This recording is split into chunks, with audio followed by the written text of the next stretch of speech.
포도주를 받으신 후 가라사대 다 이루었다 하시고 머리를 숙이시고 영원히 돌아가시니라. 30절 말씀까지 봉독했습니다. 예수님께서 십자가에 돌아가신 이 사건이 뜻밖에도 더 많은 아픔과 처절함들을 지적하고 있다고 말씀을 드려왔습니다. 우리가 누구이고 죄가 무엇인가 하는 것을 먼저 지적받고 확인받지 않으면 기독교는 자칫 잘못하면 어떤 낭만주의에 빠지게 됩니다. 오늘날 기독교가 너무 복 일변도로 가고 능력 일변도로 가는 것 때문에 십자가가 원래 지적하려고 했던 것들이 뒷전에 숨겨지는 사태가 벌어지지 않았는가 싶습니다. 예수는 왜 십자가에 죽으셨어야만 했던가? 우리가 다른 방법으로는 구원 얻을 방법이 없었단 말인가? 그리고 그 안에 얼마나 우리가 스스로 풀 수 없는 문제들이 있길래 그렇게 해야만 했단 말인가 하는 질문이 당연하게 이 십자가 사건에서 일어나야 됩니다. 보통 자연인들은 십자가 사건에서 당연히 물어야 할 이 질문들에 대하여 스스로 고개를 돌리고 듣고 싶어 하지 않기 때문에 기독교 신앙에 대하여 입문하지 못하는 것입니다.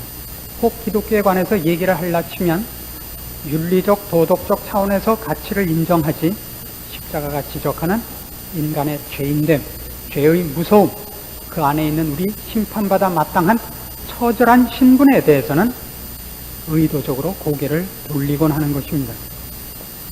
많은 사람들이 예수 믿는 것을 좋은 일이라 이렇게 얘기하고 있죠. 자녀들을 교회 보내는 것은 찬성한다. 그러나 꼭 기독교여야 할 필요는 없지 않느냐 하는 식의 대답을 여러분들도 예전에 하셨을 것이고 지금도 주변에서 많이 듣고 계실 겁니다. 골로새서 2장 14절을 찾으시기 바랍니다. 여기 십자가 사건이 갖는 가장 무서운 사실을 지적하는 장면이 나옵니다. 골로새서 2장 14절입니다. 13절부터 보죠. 골로새서 2장 13절. 또 너희의 범죄와 육체의 무할례로 죽었던 너희를 하나님이 그와 함께 살리시고 우리에게 모든 죄를 사하시고 우리를 거스리고 우리를 대적하는 의문에 쓴 증서를 도말하시고 제하여 버리사 십자가에 못 박으시고 정사와 권세를 벗어버려 밝히 드러내시고 십자가로 승리하셨느니라. 정사와 권세를 벗어버려 밝히 드러내시고 십자가로 승리하셨다. 십자가 사건 속에는 꼭 기억해야 되는 우리 보통 자연인들이 인식하지 못하는 하나의 문제가 있다 그럽니다. 그건 우리를 주장하고 있는 어떤 권세입니다. 정사와 권세를 벗어버려 밝히 드러냈다는 것은 예를 들면 마술의 그 속임수를 드러냈다 하는 뜻과 같습니다. 그 실체와 그 감춰진 것들을 폭로해서 그 가졌던 속임수를 헛되게 만들었다 하는 뜻입니다. 십자가의 승리가 정사와 권세를 벗어버려 밝게 드러냈다 하는 뜻으로 말하면 그런 사건으로 묘사되어야 하느냐 하는 데 대하여 우리 신자들은 분명히 주의를 기울여야 합니다. 세상 사람들은 이 문제에 대해서 관심이 없습니다. 자기들이 자기의 주인인 줄 알고 있으니까. 그러나 성경이 주장하는 바에 의하면 인간은 자기가 자기의 주인이 아니라 사탄의 종이라 그럽니다. 죄의 종이며 지금 공중 권세 잡은 자, 악한 자, 사탄의 휘하에서 죄를 저지를 수밖에 없는 쫄병이라고 그럽니다. 재미있는 것은 사탄이 우리를 그의 쫄병이라고 눈치채지 못하게 하고 있다는 사실입니다. 간단히 우리가 이 문제를 우리 생활 속에서 점검해 볼 수 있습니다. 선한 일에 관한 한은 어쩌면 그렇게 결심을 하고 또 결심을 해도 안 되는지 모르겠습니다. 악한 일은 자다가 깨서 하라 그래도 척 되는데 선한 일은 하려고 해도 되질 않고 기껏 잘 해놔갔다가도 다 만들어갖고도 쏟아버리는 것이 우리의 현실 생에서 맛보는 선한 행실과 의로운 행실에 관한 우리의 현실입니다.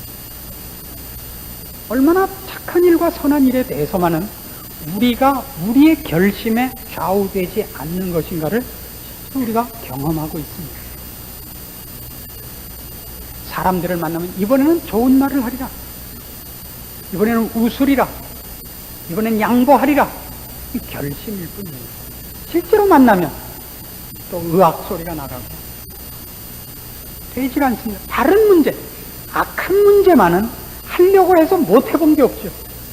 아니, 하려고 하지 않았던 것까지 했는데 선한 일은 하려고 하던 것도 한 적이 없습니다. 혹 한 번 잘하면 그거 한 번 한 것 때문에 노루 때린 막대기 3년 국 끓여 먹지 않았습니까? 내가 예전에 이런 일도 하고 저런 일도 하고 저런 일도 했다. 꼽아보면 몇 개 없죠. 국민학교 때 반장 안 해본 사람이 어디 있습니까? 잘한 그거밖에 없고, 그 옛날 걸 두져야 잘한 것이 하나 나오고, 지금 하는 일로서 잘한 일을 하는 적은 없죠. 우리는 분명히 무엇에 씌어 있는 것 같습니다. 그렇지 않습니까? 우리는 우리의 주인이 아닌 것입니다. 사도 바울은 이 문제를 로마서 7장에서 이렇게 고백하고 있습니다. 로마서 7장 14절입니다. 우리가 율법은 신령한 줄 알거니와 나는 육신에 속하여 죄 아래 팔렸도다. 나의 행하는 것을 내가 알지 못하느니 곧 원하는 이것은 행하지 아니하고 도리어 미워하는 그것을 함이라. 그렇죠? 원하는 것을 하지 못해. 속은 그렇지 않은데 이상하게 말이 헛나와요.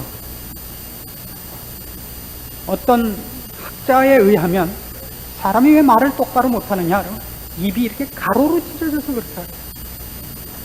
어떻게 찢어졌으면 바로 했, 세로로 찢어졌으면 바로 했을 것이다. 또 집에 가서 거울 쳐다보고 세로로 벌리는 연습을 하지 마십시오. 원하는 것은 하지 않고 원치 않는 것을 하더라고요. 사람이 제일 잘하는 게 뭐냐 하면 배우지 않았는데도 잘하는 것, 빈정거리는 겁니다. 빈정거리는. 사람의 눈도 이렇게 옆으로 찢어져 있는 가장 큰 이유가 뭡니까? 언제나 비난하는 눈으로 쳐다보던 게 태어나서부터 버릇이 돼서 점점 가늘어지고 옆으로 찢어지는 게 아닌가 싶습니다. 사도 바울은 이 말을 그래서 이렇게 연결합니다.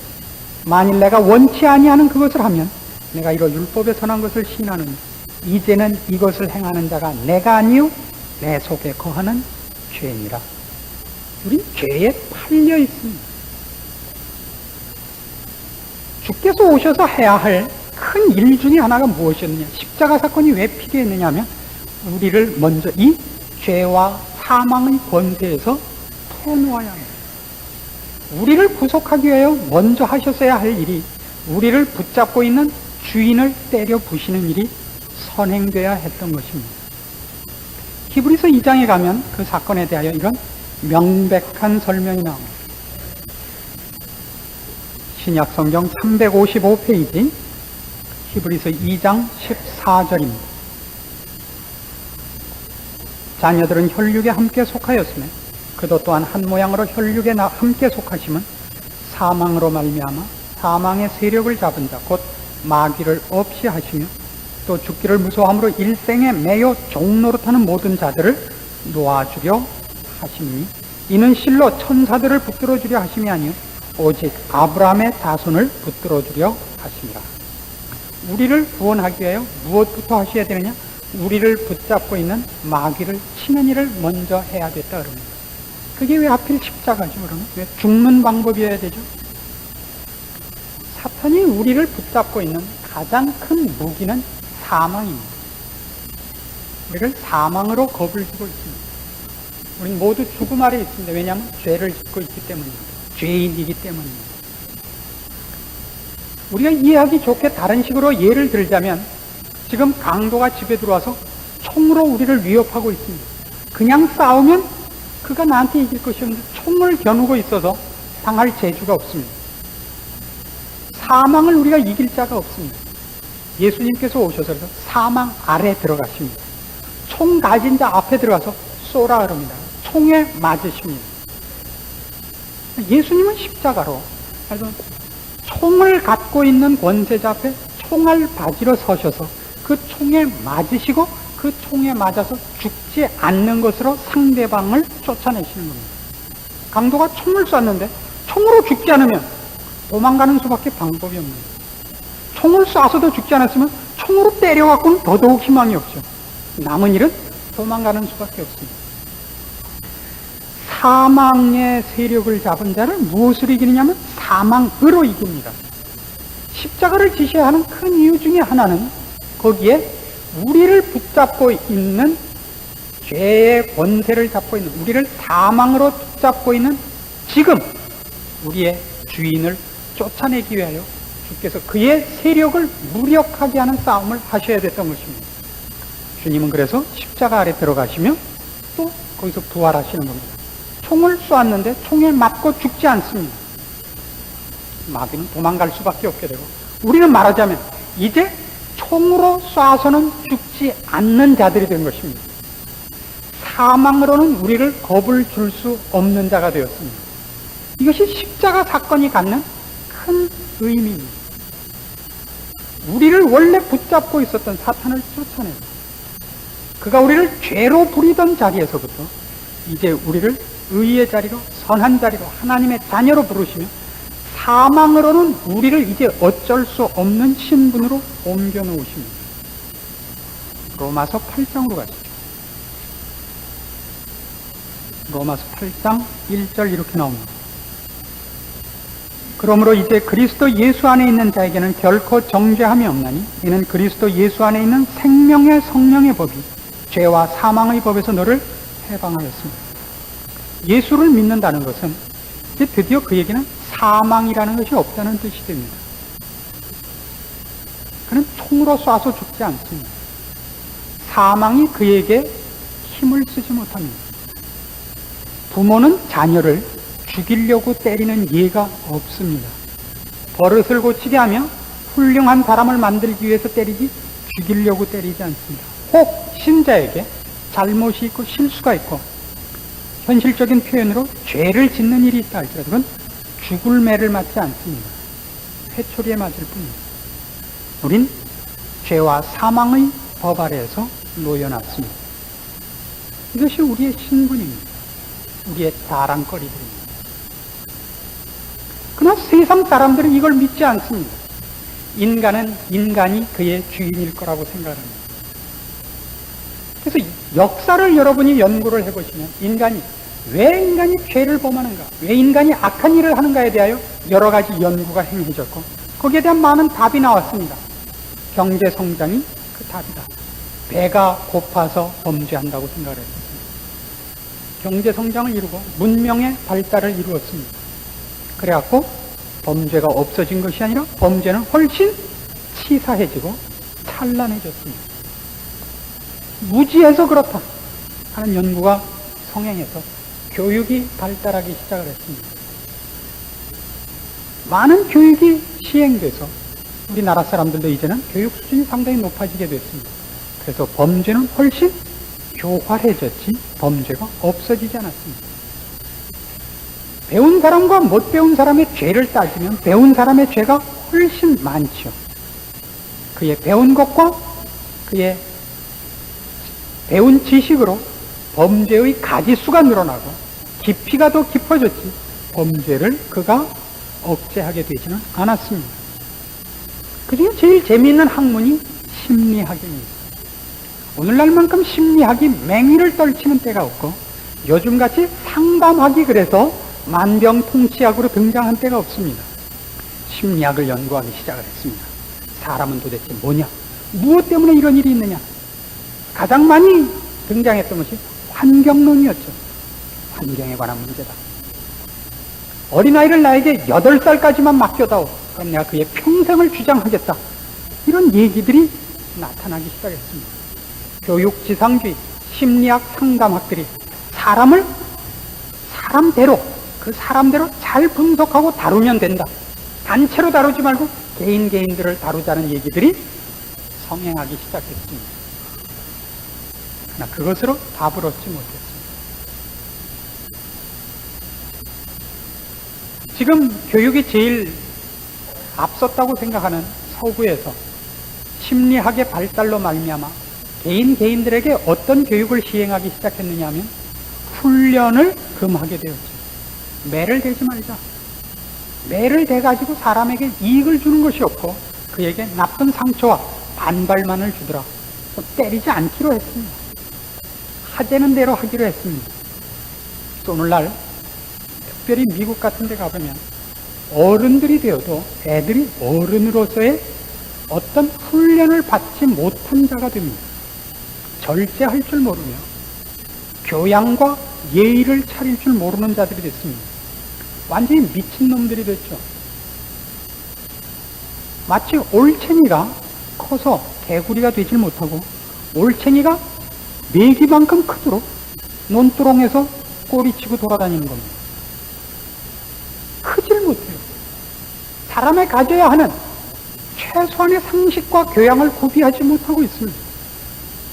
범죄를 저지르는 이유가 이제는 옛날같이 배고파서도 아니고 원한 문제도 아니고 심심해서입니다. 심심해서. 남의 생명을 뺏으며 방화와 약탈을 하게 됐습니다. 우리는 우리의 것이 아니라고 성경이 얘기하는 이쪽이 훨씬 맞아 보이지 않습니까?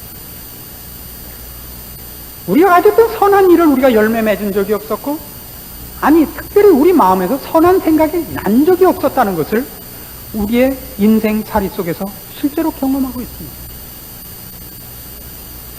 이런 말이 있죠. 어떤 두 여인이 갑자기 친해지면 공동의 적이 생겼다는 뜻이다. 우리 동일한 적이 생겨서 친해지지 둘이 실제로 화해하는 일을 본 적이 없습니다. 그렇지 않습니까? 자유진영의 결속은 자유진영 간의 국가적인 신의나 존경과 신뢰를 바탕으로 한 것이 아니라 공동의 적 때문이죠. 그리고 그 적의 위협 속에서 도와준다는 이름으로 얼마나 많은 공갈과 위협 속에 살아야 되는지 아십니까? 개인이든 나라든 어떤 사회든 인간이 자기네들의 생각 속에 자기네들을 움직일 수 없다는 것을 깊이 통찰하고 있어야 되는 것입니다. 고린도후서 4장에 의하면 이런 설명이 있습니다. 고린도후서 4장 3절 말씀 봅니다. 만일 우리 복음이 가리웠으면 망하는 자들에게 가리운 것이라. 그 중에 이 세상 신이 믿지 아니하는 자들의 마음을 혼미케 하여 그리스도의 영광의 복음의 광채가 비치지 못하게 함이니 그리스도는 하나님의 형상입니다. 예수를 못 믿는 가장 큰 이유가 뭐냐면 그 개인이 거기에 대해서 선택할 권리가 없기 때문이랍니다. 주인이 하라 그래야 하게 된 겁니다. 근데 사탄이 뭐 미쳤다고 예수를 믿으라 그러겠습니다. 여기가 재밌는 부분이죠. 이 말이 납득이 안 가십니까? 이런 생각을 해보십시오. 예수님이 그의 공생애 동안에 무얼 잘못한 일이 있어서 그 모욕과 저주 속에 십자가를 져야 됩니다. 납득이 가지 않지 않습니까? 마태복음 27장에 의하면 그의 죽음이 이렇게 묘사된 장면을 보게 됩니다. 마태복음 27장 35절입니다. 저희가 예수를 십자가에 못 박은 후에 그 옷을 제비 뽑아 나누고 거기 앉아 지키더라. 그 머리 위에 이는 유대인의 왕 예수라 쓴 죄패를 붙였더라. 이때 예수와 함께 강도 둘이 십자가에 못 박히니 하나는 우편에 하나는 좌편에 있더라. 지나가는 자들은 자기 머리를 흔들며 예수를 모욕하여 가로되 성전을 헐고 사흘에 짓는 자여 네가 만일 하나님의 아들이거든 자기를 구원하고 십자가에서 내려오라 하며 그와 같이 대제사장들도 서기관들과 장로들과 함께 희롱하여 가로되 저가 남은 구원하였을 때 자기는 구원할 수 없도다. 저가 이스라엘의 왕이로다. 지금 십자가에서 내려올지어다. 그러면 우리가 믿겠노라. 저가 하나님을 신뢰하니 하나님이 저를 기뻐하시면 이제 구원하실지라. 제 말이 나는 하나님의 아들이라 하였도다 하며 함께 십자가에 못 박힌 강도들도 이와 같이 욕하더라. 그래서 주님이 이 모욕과 이 조롱을 받을 만한 일을 한 것이 무엇이었습니까? 그러니까 무슨 못된 짓을 했으며, 그러니까 무슨 하지 못할 일을 한 것이 있습니까? 주님께서 하신 일로 저들이 얼마나 많은 이득을 보았습니까? 오병이어의 기적을 목도했고, 죽은 자를 살리는 것을 목도했습니다. 중풍병자를 살리는 일과, 그가 폭력을 앞세우지 않았습니다. 모든 일에 사람들을 거스리지 않았던 것을 저들이 목도했습니다. 그를 칭찬하면 칭찬했지, 그를 욕할 아무 이유가 없습니다. 아니, 예수님이 페스탈로치보다도 못하다 말입니다. 예수님의 생애가 슈바이처만 못했다 말입니까? 오늘날 우리의 역사상 자연인들이 존경하는 위인의 명단 속에 슈바이처가 등장하고 페스탈로치가 등장하지만 왜 예수님은 등장하지 않아야 됩니까? 왜 신앙인만 그를 인정해야 됩니까? 너무나 불공평하지 않습니까? 사람들은 이 문제에 관한 한, 영적인 문제에 관한 한 자기 정신이 아닌 것입니다. 누구까지 지랄을 하냐 하면 옆에 달린 강도들까지 지랄을 하는 겁니다. 아니, 밑에 있는 사람들이 그렇다 치고 강도들은 무슨 납작으로, 그것도 입이 찢어졌다고 강도들까지 욕을 하고 자빠지는 매달린 겁니다. 왜 성경이 이 묘사를 했다고 생각하십니까? 이것보다 더 분명한 인간이 누군가에 대한 지적은 없습니다. 인간은 이 문제에 관한 한 자기 정신일 수 없습니다. 요한복음 1장은 이렇게 시작했죠. 빛이 세상에 왔을 때 사람들이 빛보다 어두움을 더 좋아했다고. 빛을 거부한 것입니다. 우리는 온전한 정신으로 예수 그리스도를 쳐다볼 실력이 없습니다. 이것이 성경이 얘기하는 십자가에 대한 기록입니다. 그래서 십자가를 얘기할 때마다 주님께서 십자가에 달리신 가장 큰 이유가 뭐냐? 우리를 흑암의 권세에서 꺼내기 위해서예요. 골로새서 1장이죠. 이 묘사들을 잊지 마시기 바랍니다. 골로새서 1장 13절.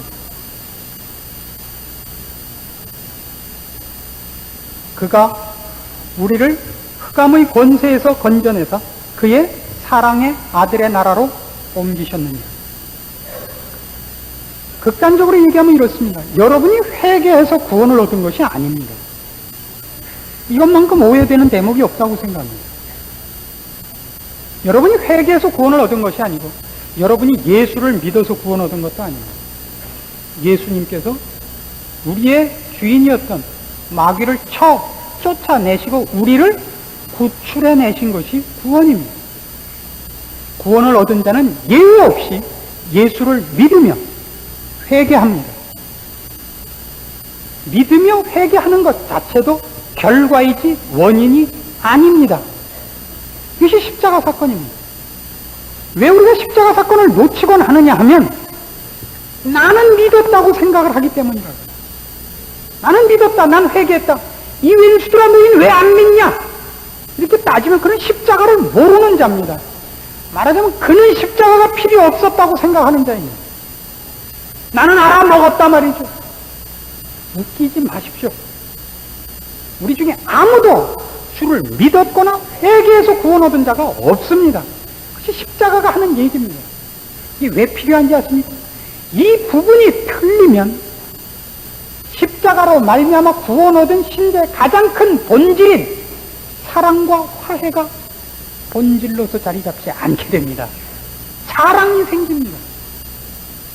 십자가로 말미암는 구원과 십자가로 말미암지 않은, 말하자면 아직도 구원이 아닌 자들, 자연인들이 가지는 것과의 가장 큰 차이가 뭐냐면 이쪽은 불화와 시기와 싸움과 분쟁이고 신자는 화목과 용서와 사랑입니다. 이것이 가장 큰 두드러진 차이입니다.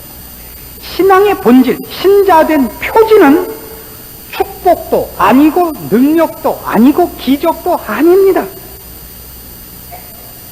신자의 신자된 표지는 사랑과 용서입니다. 화해입니다. 가장 대표적으로 얘기해서 에베소서 2장에 의하면 그 두 화해 중에서 가장 대표적인 것을 이방인과 유대인의 화해로 듭니다. 유대인과 이방인의 화해라는 것은 상상할 수 없는 겁니다. 오늘날 백인과 흑인 관계보다 훨씬 지독한 겁니다. 유대인들은 이방인들을 돼지 취급을 했습니다. 개와 돼지 취급을 했지 사람 취급을 하지 않았습니다. 그것이 화해하는 겁니다. 십자가를 통과하지 않으면 이 화해가 불가능합니다.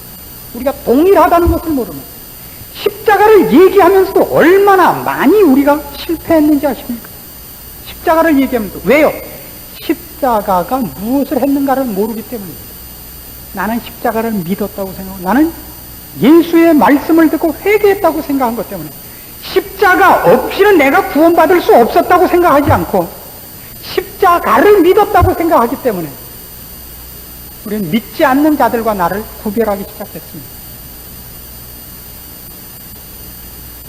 오늘날도 세상은 여전히 악한 세력 아래 있고 이 마귀의 권세 아래 있기 때문에 예외 없이 이 싸움 속에 말려 들어가 있습니다. 아무리 교양이 있고 아무리 신사연체하고 있어도 사람들이 갖는 가장 큰 비극은 사람과 사람 사이에 신뢰와 용서와 화해와 사랑이 없다는 것일 겁니다. 미국은 아브라함 링컨 이후로 인종차별 문제를 깨기로 했습니다. 아직까지도 살아있죠. 그건 흑백만의 문제가 아닙니다. 개인의 싸움입니다. 백인이면 다 같이 백인인 줄 아십니까? 미국에서 최고로 행세하는 종족이 누구냐면 WASP라는 종족입니다. 화이트 앵글로 섹슨 프로테스탄트입니다. 별 병신이 다 있습니다. 그 사람들끼리, 그 가문들끼리만 결혼하고 그 가문들끼리만 하이 소사이어티를 폐쇄된 사회를 가집니다. 거기 끼지 못합니다. 아무리 정치적인 세력을 갖고 있고 사회적인 지명도가 있어도 이 족속이 아니면 못 낍니다.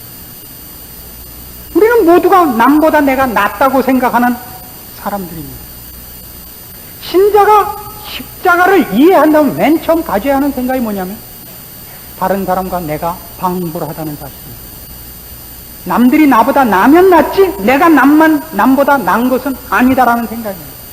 여러분 그 생각을 가질 수 있습니까? 그 생각을 가질 수 없다면 여러분은 아직도 십자가를 모르는 것입니다. 생각이 많이 나죠. 내가 남보다 키가 작아요? 눈이 커요. 그죠? 머리가 구부러졌어요. 뭐든지 할 수 있어요. 내가 이래봬도 어느 학교를 나오고 지금 지위가 뭐고 앞날이 창창하고 자식들도 공부를 잘하고 테니스를 잘 치고 갖다 붙일 거 많습니다. 그 생각이 나시거든. 여러분은 아직도 십자가를 모르신다. 사탄이 우리를 조종하는 가장 큰 무기가 뭐냐 여러분? 예, 바로 이 우월감입니다. 죄가 죄의 형태를 가장 교묘하게 숨기고서도 죄의 실력을 가장 많이 발휘하는 것이 뭐냐? 자존심이죠. 자존심. 자존심을 꺾으면 그는 참다운 신자입니다. 오늘 예배를 마치고 집에 돌아가시면 여러분 마음에 자꾸를 여시고 안에 있는 물품들을 확인해 보십시오. 남은 건 아무것도 없고 자존심만 여러분의 뱃속에 가득 차 있을 겁니다. 사람이 그것만은 양보를 못하죠. 이걸 도덕적, 윤리적 차원에서 양보하라는 것이 아닙니다. 우리는 이제 화목케 하는 일을 부탁받은 사람입니다. 실제로 예수님께서 우리를 죄인 되었을 때 사랑하십니다. 우리를 사랑할 만한 때가 아닙니다. 우리가 아직 죄인 되었을 때 우리를 위하여 죽으심으로 아버지의 사랑을 확증하신 겁니다. 그 사랑을 입은 자로 십자가를 통과한 자로서의 신자된 우리의 신분, 그래서 우리가 마땅히 누려야 할 우리의 권리와 그리고 행해야 할 책임이 뭐냐 그러면 사랑이요, 화해요, 용서라는 사실입니다. 신앙의 본질입니다. 연습하셔야 돼요. 여러분을 붙잡고 있던 그 쓸데없는 자존심과 우월감에서 벗어나도록, 아니 벗어난 자인 것을 실천하도록 노력하십시오. 우리가 남을 비난했을 때 언제 우리가 친구를 가졌습니까? 남과 경쟁했을 때 언제 친구를 가졌습니까? 통계적으로 보면 소위 말하는 인류학교 출신 쳐놓고 괜찮은 사람이 없습니다. 인류학교 출신들 이따 또 끝나고 따로 모이지 마십시오. 인류학교 출신들의 가장 큰 약점은 그 학교들이 그 학교의 명예를 위하여 개인들에게 너무나 많이 프라이드를 심어줘서 질 줄을 모르고 양보할 줄을 모릅니다. 그러니까 언제나 빈정거리고 언제나 거스릅니다. 누가 뭘 잘한 것을 박수치는 모습을 본 적이 없습니다. 뭐 그까지인 걸 가지고 그것밖에 할 줄 아는 게 없습니다. 남이 잘된 것을 참아보지 못합니다. 같이 죽으면 죽었지. 이걸 무협소설 용어로 동귀어진하는 한이 있어도 우리는 상대방도 죽이고 상대방을 낮추기 위해서라면 나를 죽여도 좋다는 끔찍한 생각을 하고 있다고요. 상대방을 살리는 것이 자기를 살리는 것이라는 것은 꿈엔들 생각할 줄 모르는 자입니다. 그런 의미에서 십자가를 지라는 명령과 썩는 미랄이 되라는 것은 얼마나 대단한 진리입니까? 해보십시오. 그것은 상대방도 살고 나도 사는 일. 더 많이 복받는 일이요 영광스러워지는 첩경이 아닙니까? 우리는 거기에 대해서는 의일의 고개를 돌립니다. 그런 법이 어디 있어? 누가 그렇게 했다면 그런 것은 못 들은 척 의도적으로 외면하고 살지 않습니까? 이상하게 그런 일을 하려면 몸에 두드러기가 나고 낯간지럽고 내가 해서는 안 될 일일 것 같지 않습니까? 그게 가장 큰 병이죠. 돌이키도록 하십시오. 교회가 가져야 할 가장 큰 힘이 뭐며 해야 할 가장 큰 사명이 뭐냐 할 때 교회는 바로 이 화목하는 일, 생명을 살려내는 일, 섬기는 일이 교회의 가장 큰 핵심이 되며 본질이 되며 분위기가 돼야 된다는 사실입니다. 교회 나온 사람들이 어깨에 힘주고 목에 힘주고 있어서는 이건 안 됩니다. 교회 나왔을 때 사람들을 만나는 분위기가 겸손하며 따뜻하며 한없이 따뜻한 분위기를 가져야 됩니다. 혹자는 이렇게 얘기를 하죠. 그렇게 설교하는 목사님은 왜? 하면 얼굴이 그렇게 냉정무쌍하며 인사를 받지 않습니다. 저는 굉장히 깊은 경지까지 들어가서 제가 있다는 것을 잊고 있기 때문입니다. 남이 저에게 인사하는 것을 잊으며 남 앞에 내가 있다는 것을 잊고 있는 자리에까지 들어갔습니다. 너무 차이가 나니까 여러분이 저를 보고 흉내를 못 내게 된 것이 비극이라면 비극일까?